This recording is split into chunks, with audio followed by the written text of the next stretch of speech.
इसके पहले हम लोग 55 पर्यायवाची देख चुके थे। आज हम लोग को देखना है 56 से। 56 नंबर के पर्यायवाची में हमने लिया है छानबीन। आपके घर की छानबीन होती है, कभी कोई चीज आपकी खो जाती है तो आप पूरा घर छान डालते हैं, पूरी घर की जांच पड़ताल कर डालते हैं ना। या फिर कहीं कोई चीज की चोरी हो जाती है तो आप अपने क्लास में ही सबका बैग आप चेक करने लगते हैं, जांच करने लगते हैं ना, कि भाई मेरी चीज खो गई है, मैं उसका जांच करूंगा, वही छानबीन है। या फिर आपके घर पे कोई सर्च वारंट आ जाता है, पुलिस वाले आते हैं तो वो लोगों को ढूंढते हैं ना, कि फला आदमी कहाँ है, उसने ये जुर्म किया है, उसे हम ढूंढ रहे हैं। तो वही है आपका। तो उसमें क्या होता है, छानबीन की जगह पर कभी कभी जांच का यूज किया जाता है कि यार जांच आई है, पूछताछ की जाती है ना। छानबीन की जगह पे वर्ड यूज किया जाता है पूछताछ। आपसे पूछताछ होने वाली है, आपसे छानबीन होने वाली है। खोज, ये भी आसान है, उनकी खोज की जा रही है। थोड़े थोड़े अंतर हैं शब्दों में, लेकिन यहां पर जनरली हम इनको एक जैसा देख रहे हैं। अन्वेषण, अन्वेषण और खोज में थोड़ा अंतर है, बट आप छानबीन के पर्यायवाची में इन दोनों को एक साथ पढ़ते नजर आते हैं। शोध, शोध कर रहे हैं, जैसे किसी नई चीज को बना रहे हैं ना। दो चीजों को मिलाने से, जैसे पहले लोगों को नहीं मालूम रहा होगा तो हाइड्रोजन और ऑक्सीजन को मिलाया होगा तो क्या बना होगा, आपका पानी बना होगा ना। हाइड्रोजन और ऑक्सीजन को मिलाया होगा तो क्या बना होगा, पानी बना होगा। तो वैसे ही वो शोध हुआ। और एक नाम है गवेषण। यही इतने नामों में अलग है, बाकी सारे नाम आप सुने हुए हैं। अन्वेषण भी आपने सुना हुआ है, जांच, पूछताछ, खोज, अन्वेषण, शोध, गवेषण। एक गवेषण नाम थोड़ा सा आपके लिए नया है, इसको आप जरूर एक बार देख लीजिएगा ध्यान से। बाकी छानबीन के पर्यायवाची वही हैं जो डेली आपके सामने आते रहते हैं, मगर आप ध्यान नहीं देते हैं, तो अब ध्यान दीजिएगा, याद हो जाएगा। जल का पर्यायवाची देखेंगे।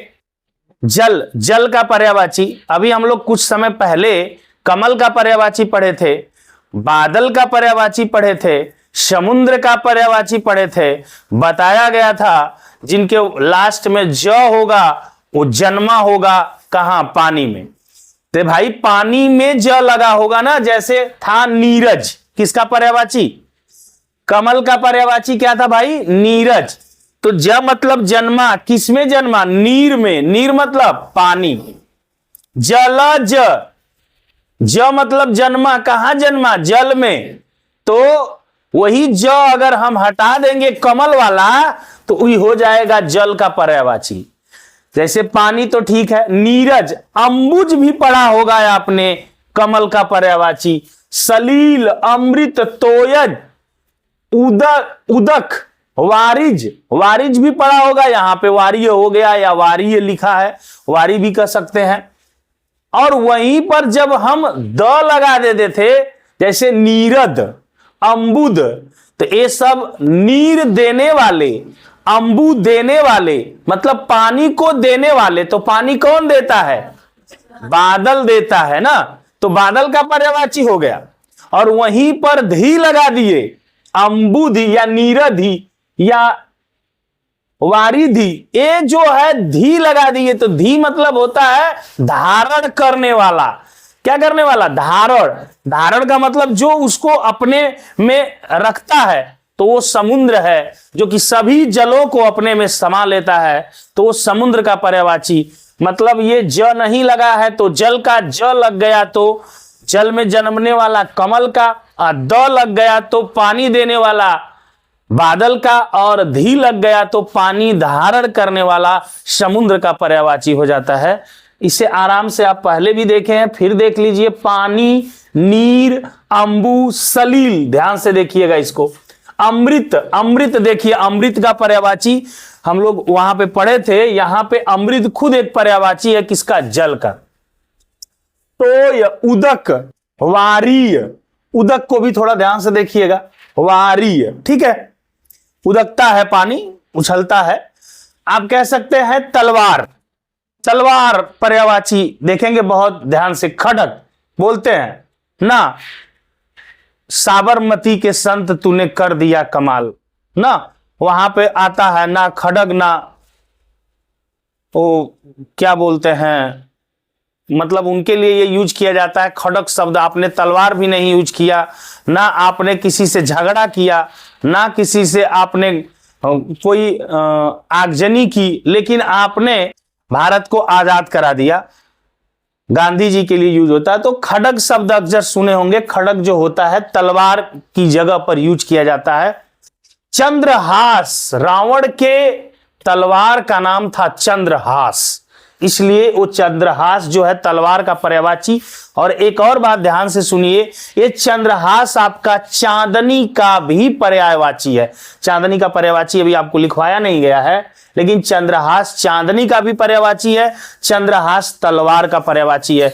इसलिए क्योंकि उनके तलवार का नाम, रावण की तलवार का नाम क्या था? चंद्रहास था। यहां पे हम आएंगे शमशीर। शमशीर, शमशीर के बल पे दुनिया मुट्ठी में कर लेंगे, मतलब तलवार के बल पे दुनिया को मुट्ठी में कर लेंगे, ऐसा पहले के राजा महाराजाओं का कहना होता था।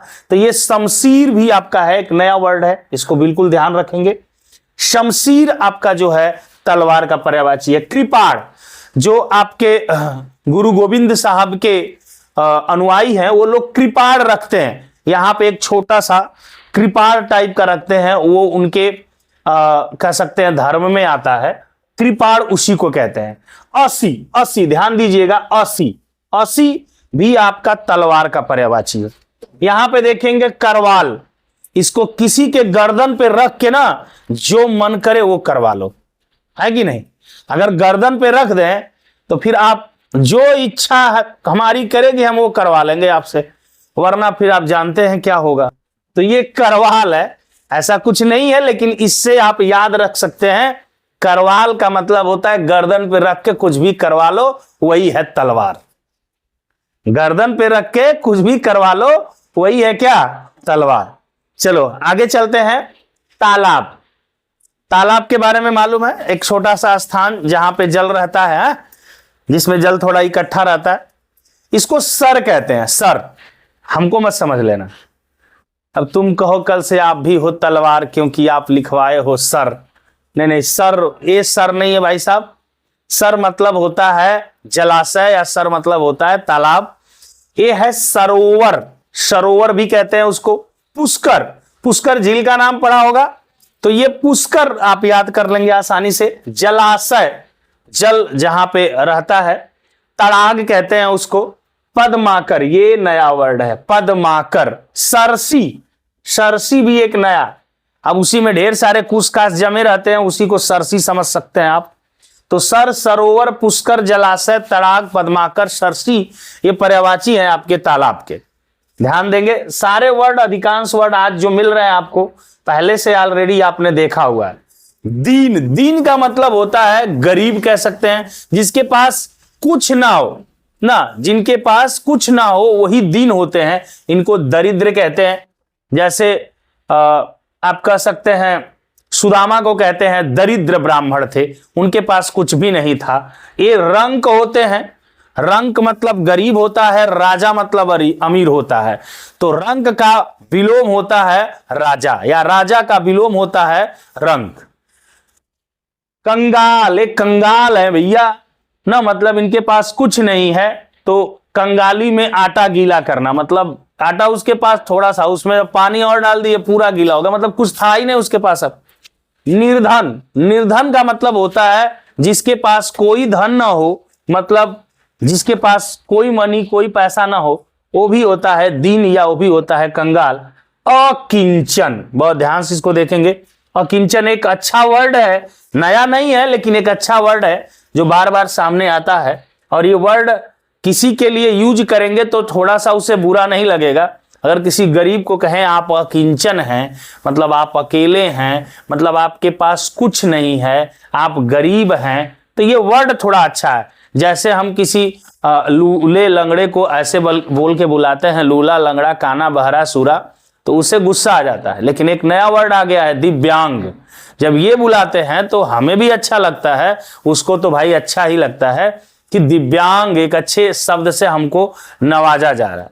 तो वही बात यहां पर भी है कि अकिंचन इन सब में सबसे अच्छा लग रहा है बोलने में भी, और इसका मतलब यही है कि दरिद्र जो है, निर्धन जो है, गरीब जो है, जिसके पास कुछ नहीं होता है, उसी को हम क्या कहते हैं, अकिंचन कहते हैं। इस तरह से आपके 5 पर्यायवाची थोड़े थोड़े करके पर्यायवाची आपको दिए जा रहे हैं, एक दिन का गैप भी हो जा रहा है, तो कोई दिक्कत नहीं, आप याद कर लें, ये बड़ी बात है। और जब याद हो जाएगा तो आप देखेंगे कि कोई भी परीक्षा देंगे, कोई भी परीक्षा छोटी हो चाहे बड़ी हो, हर परीक्षा में चीजें यही पूछी जाती हैं।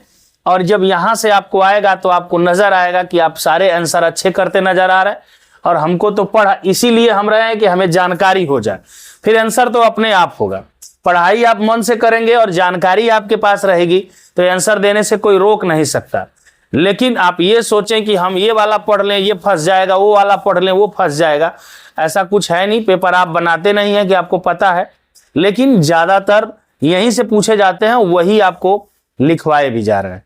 तो इसको आप नोट कर लीजिए।